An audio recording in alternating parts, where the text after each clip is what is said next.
നമ്മളൊക്കെ വിശന്നാൽ എന്ത് ചെയ്യും? ഭക്ഷണം കഴിക്കും. ഏത് തരം ഭക്ഷണം കഴിക്കുന്നു എന്നുള്ളത് ഇൻഡിവിജ്വലായിട്ട് ഡിപ്പെൻഡ് ചെയ്യും, അല്ലേ? പക്ഷേ എങ്കിൽ പോലും നമ്മൾ ഏത് ഭക്ഷണം കഴിച്ചാലും നമ്മുടെ ശരീരത്തിനകത്ത് ഒരു ഗ്രാജുവലായിട്ടുള്ള, സ്ലോ ആയിട്ടുള്ള, സ്റ്റഡി ആയിട്ടുള്ള എനർജി സപ്ലൈയും റിലീസും ഉണ്ടാകുന്നതല്ലേ ഏറ്റവും നല്ലത്. അപ്പോൾ അതിനായിട്ട് നമുക്ക് ചെയ്യാൻ പറ്റുന്ന വളരെ നല്ലൊരു ഹാക്ക് എന്നുള്ള രീതിക്ക് തന്നെ ചെയ്യാൻ പറ്റുന്നൊരു കാര്യമാണ് നമ്മളുടെ മെയിനായിട്ടുള്ള മീലിന് മുമ്പായിട്ട് നമ്മൾ ലൈറ്റായിട്ട് ഒരു സലാഡ് കഴിക്കുന്നത്. ഓക്കെ, ഈ സലാഡ് കഴിക്കുന്നതുകൊണ്ട് ഒത്തിരി ഗുണങ്ങളുണ്ട്. ഓക്കെ, അപ്പം ഒരു ഭക്ഷണത്തിനൊരു 15 മിനിറ്റോ ഒരു 20 മിനിറ്റോ മുമ്പ് നമുക്കിത് കഴിക്കാമെന്നുണ്ടെങ്കിൽ ഏറ്റവും നല്ലത്. അല്ലാന്നുണ്ടെങ്കിൽ അതിന് ഭക്ഷണം കഴിക്കുന്ന തൊട്ട് മുമ്പാണെങ്കിലും ഒന്ന് കഴിച്ചു കഴിഞ്ഞാൽ നമുക്ക് മെയിനായിട്ടുള്ള 4 ഗുണങ്ങളുണ്ട്. അത് നമുക്ക് നോക്കിയിട്ട് മുന്നോട്ട് പോകാം. മെയിനായിട്ടുള്ള ഗുണം, അതായത് നമ്മളെ സലാഡിനകത്ത് എന്തൊക്കെ വരും? അതിനകത്ത് ഉള്ളി വരും, മെയിനായിട്ട് കുക്കുംബർ വരും, പുള്ളി വരും, പിന്നെ അതിനകത്ത് ആഡ് ചെയ്യാൻ പറ്റുന്ന കേടുണ്ട്, ഒലിവ് ഓയിലുണ്ട്, ക്യാരറ്റ് ഉണ്ട്. അപ്പോൾ ഇതൊക്കെ വരും. അപ്പം മെയിനായിട്ട് ഇതിനകത്ത് നല്ലോണം ആൻറ്റി ഓക്സിഡൻസ് ഉണ്ട്, നല്ല ന്യൂട്രിയൻസ് ഉണ്ട്, നല്ലോണം ഫൈബറും ഉണ്ട്. ഓക്കെ, അപ്പോൾ ഇത്രയും ഫൈബർ നമ്മുടെ ശരീരത്തിനകത്ത് ചെല്ലുമ്പോൾ നമുക്ക് ആദ്യം തന്നെ പറയേണ്ടത് നല്ലൊരു ഫില്ലിങ് ഫീൽ വരും. ഓക്കെ, വയറ് നിറഞ്ഞ ഒരു ഫീൽ വരും. കാരണം ഫൈബറിൻ്റെ മെയിനായിട്ടുള്ള പ്രത്യേകത തന്നെ അതാണ്. നമ്മുടെ ശരീരത്തിനകത്ത് വയറിന് ഒരു ഫുൾനെസ് ഫീലിംഗ് ഉണ്ടാക്കും. ആ ഒരു ഫുൾനെസ് ഫീലിംഗ് ഉണ്ടായി കഴിഞ്ഞാൽ നമ്മൾ അതിന് ശേഷം കഴിക്കുന്ന ഭക്ഷണത്തിൻ്റെ അളവ് കുറയും. കാരണം ഫൈബർ നമ്മുടെ ശരീരത്തിൽ നിന്ന് പെട്ടെന്ന് മൂവായി പോകത്തില്ല, ഡൈജഷനായിട്ട് ടൈം എടുക്കും. കാരണം ഇത് കോംപ്ലക്സ് ആയിട്ടുള്ള കാർബോഹൈഡ്രേറ്റ്സ് ആയതുകൊണ്ട് ഫൈബർ എന്ന് പറയുന്നത് പെട്ടെന്ന് നമ്മുടെ ശരീരത്തിനകത്തുനിന്ന് അല്ലെങ്കിൽ വയറിനകത്തുനിന്ന് മൂവ്മെൻറ്റ് ഉണ്ടാകത്തില്ല, ദഹനം നടക്കത്തില്ല, പയ്യെ പോകത്തുള്ളൂ. വിശപ്പിൻ്റെ അളവ് പറയുന്നത് നമ്മൾ പിന്നീട് കഴിക്കുന്നതും കുറയും. കാരണം ഓൾറെഡി വയറ് നിറഞ്ഞിരിക്കുകയാണ്, അപ്പോൾ നമുക്ക് അധികം കഴിക്കാൻ പറ്റത്തില്ല. അത് അതിൻ്റെ ഒരു അഡ്വാൻറ്റേജ് ആണ്. ഓക്കെ, വെയിറ്റ് ലോസ് ചെയ്യാൻ ആഗ്രഹിക്കുന്ന ആളാണെങ്കിൽ, അല്ലെങ്കിൽ നമ്മുടെ ശരീരത്തിനകത്തുനിന്ന് വേണ്ടാത്ത ഫാറ്റ് വെളിയിൽ പോകണം എന്ന് ആഗ്രഹിക്കുന്ന ആളാണെങ്കിൽ, അല്ലെങ്കിൽ ജസ്റ്റ് ഫിറ്റ് ആയിരിക്കണം എന്ന് ആഗ്രഹിക്കുന്ന ഒരാൾ തീർച്ചയായിട്ടും ഉൾക്കൊള്ളേണ്ട ഒരു കാര്യമാണ്. അപ്പോൾ ഒന്നാമത്തെ കാര്യം തന്നെ എന്താണ്? നമ്മുടെ ഒരു ഫുൾനെസ് ഫീലിംഗ് വരും. രണ്ടാമത്തെ കാര്യം, നമ്മുടെ ശരീരത്തിനകത്ത് ഇഷ്ടംപോലെ ന്യൂട്രിയൻസ് കിട്ടും. ഇതിനകത്ത് ഇഷ്ടംപോലെ ഫൈബറുണ്ട്. ഫൈബറിനകത്ത് ഒത്തിരി ന്യൂട്രിയൻസ് പിടിച്ചു വെച്ചിട്ടുണ്ട്. കാരണം ഈ പ്ലാന്റ്സൊക്കെ സോയിലിൽ നിന്ന് വലിച്ചെടുക്കുന്ന ന്യൂട്രിയൻസ് ഇതെല്ലാം അവിടെ ഇരിക്കുക. അതിനെ കംപ്ലീറ്റ് ആയിട്ട് ബ്രേക്ക് ചെയ്ത് ചിലപ്പം കൊണ്ടുവരാൻ പറ്റത്തില്ല. പക്ഷേ എന്നാലും ഇഷ്ടംപോലെ ന്യൂട്രിയൻസ് നമ്മുടെ ശരീരത്തിനകത്ത് ഉണ്ടാകും.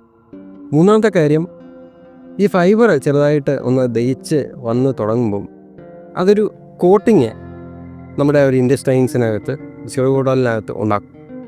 അത് പെട്ടെന്നായിട്ട് ഉള്ള ഷുഗറിൻ്റെ ഒരു റിലീസിനെ തടയും.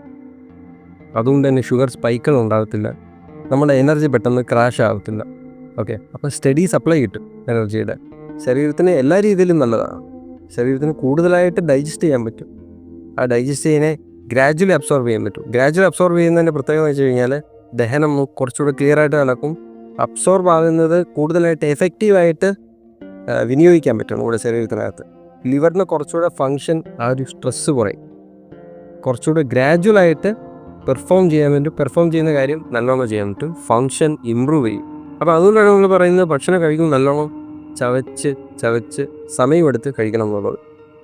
അങ്ങനെ കഴിക്കുമ്പോൾ ഡൈജഷൻ വായിൽക്കൂടെയാണ് തുടങ്ങുന്നത്, സ്റ്റാർട്ട് ചെയ്യും. അവിടുന്ന് വയറ്റിനകത്ത് ചെന്ന് ടൈം എടുത്ത് ഡൈജസ്റ്റ് ആകുമ്പോൾ കൂടുതലായിട്ടുള്ള പ്രയോജനം നമുക്കുണ്ടാകും. അതുപോലെ തന്നെ ഫൈബർ കഴിക്കുമ്പോൾ കൂടുതലായിട്ടുള്ള ഇൻസുലിൻ റെസ്പോൺസ് ഉണ്ടാകും. ഇൻസുലിൻ റെസിസ്റ്റൻസ് കുറയും, ഇൻസുലിൻ റെസ്പോൺസ് കുറച്ചുകൂടെ കിട്ടുന്നതായിട്ട് പഠനങ്ങൾ കാണിക്കുന്നുണ്ട്. പിന്നെ ഫൈബറിനകത്ത് ഇഷ്ടംപോലെ ഫൈറ്റോ ന്യൂട്രിയൻസ്, അതായത് പ്ലാന്റ് കെമിക്കൽസ് ഉണ്ട്. ഇതൊക്കെ നമ്മുടെ ഒരു ഗട്ട് ഹെൽത്തിനായിട്ട്, വയറിൻ്റെ ഹെൽത്തിനായിട്ട് തീർച്ചയായിട്ടും നല്ലതാണ്. എല്ലാ പ്ലാന്റിലും ഇത് ഉണ്ടെന്നല്ല ഞാൻ പറയുന്നത്. പക്ഷേ പല പ്ലാന്റിൻ്റെയും ഇലയ്ക്ക് വലിയ ഗുണങ്ങൾ, നമ്മൾ അറിയാത്തതുമായിട്ടുള്ള ഒത്തിരി ഗുണങ്ങളുണ്ട് എന്നുള്ള കാര്യം പറയാറുണ്ട്. അപ്പോൾ അതുകൊണ്ട് തന്നെ നമ്മുടെ ഗ്ലൈക്കോമിക് ഇൻഡെക്സ് ഏകദേശം 50% നമുക്ക് കുറച്ചുകൊണ്ട് വരാൻ പറ്റും. പല സ്ഥലത്ത് നടത്തിയത്, USA, UK, ജപ്പാനിലൊക്കെ നടത്തിയ സ്റ്റഡീസിൽ ഈ ഒരു ഇൻസുലിൻ റെസിസ്റ്റൻസ് കുറയ്ക്കാനായിട്ട്, അല്ലെങ്കിൽ ആ ഒരു ഗ്ലൂക്കോസ് റിലീസിൻ്റെ ആ ഒരു അളവ് കുറയ്ക്കാനായിട്ട് വളരെയധികം എഫക്റ്റീവാണ്. നമ്മുടെ വലിയൊരു മീലിന് മുമ്പായി, അതായത് ഉച്ചയ്ക്കോ രാത്രിയിലോ എങ്ങാനും ഭക്ഷണം നല്ലോണം കഴിക്കുന്നതിന് മുമ്പായിട്ട്, കാർബോഹൈഡ്രേറ്റ്സ് കഴിക്കുന്നതിന് മുമ്പായിട്ട് സലാഡ് കഴിച്ചു കഴിഞ്ഞാൽ എന്നുള്ള കാര്യം തീർച്ചയായിട്ടും നമ്മൾ മനസ്സിൽ വയ്ക്കുക. അപ്പോൾ സലാഡ് കഴിക്കുമ്പോൾ നമ്മൾ എന്താ ഉദ്ദേശിക്കുന്നത്?